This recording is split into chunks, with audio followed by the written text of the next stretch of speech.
തണുത്ത ഒരു glass juice എടുക്കട്ടെ. നല്ല ടേസ്റ്റി ആയിട്ടുള്ള ജ്യൂസാണ്. ട്രൈ ചെയ്ത് നോക്കൂ. വീഡിയോ ഇഷ്ടമായി ഷെയർ ചെയ്യുക, ലൈക്ക് ചെയ്യുക, സബ്സ്ക്രൈബ് ചെയ്ത് സപ്പോർട്ട് ചെയ്യാൻ മറക്കരുതേ. ഷമാം ജ്യൂസാണ് തയ്യാറാക്കുന്നത്. അതിന് വേണ്ടിയിട്ട് ഒരു ഷമാം എടുത്തിട്ടുണ്ട്. മധുരത്തിനനുസരിച്ചിട്ടുള്ള പഞ്ചസാര, ഡേറ്റ്സ്, കാഷ്നട്ട്, ഏലക്ക, 2 ഗ്ലാസ് തണുത്ത പാല്. ആദ്യം നമുക്കിത് രണ്ടായിട്ടൊന്ന് മുറിച്ചെടുക്കാം. ഞാനിവിടെ പകുതി ഷമാം മാത്രമേ എടുക്കുന്നുള്ളൂ.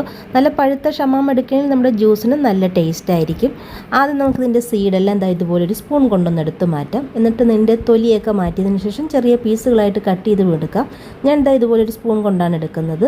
തൊലി കട്ട് ചെയ്തെടുക്കുന്ന സമയത്ത് നല്ല രീതിയിൽ കട്ട് ചെയ്തെടുക്കുക, ഇല്ലെങ്കിൽ നമ്മുടെ ജ്യൂസിനൊരു കയ്പ്പ് രസം ഉണ്ടാകും. ഇതൊരു മിക്സിയുടെ ജാറിലേക്ക് ഇട്ട് കൊടുക്കുക. എത്രത്തോളം മധുരം വേണോ അതിനനുസരിച്ചിട്ടുള്ള പഞ്ചസാരയും കാഷ്നട്ടും ഡേറ്റ്സും ഏലക്കായുടെ കുരു. ഞാനിവിടെ 2 ഏലക്കായുടെ കുരുവാണ് എടുത്തിട്ടുള്ളത്.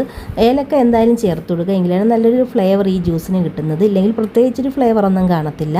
ഒരു നല്ല തണുത്ത പാല്, ആദ്യം കുറച്ച് പാലൊഴിച്ച് നല്ലതുപോലെ ഒന്ന് അടിച്ചതിന് ശേഷം ബാക്കിയുള്ള പാലും കൂടെ ചേർത്തിട്ട് 30 സെക്കൻഡ് നേരം ഒന്ന് അടിച്ചെടുക്കുക. എന്നിട്ട് നല്ല തണുപ്പോട് കൂടിയിട്ട് കുടിക്കുക.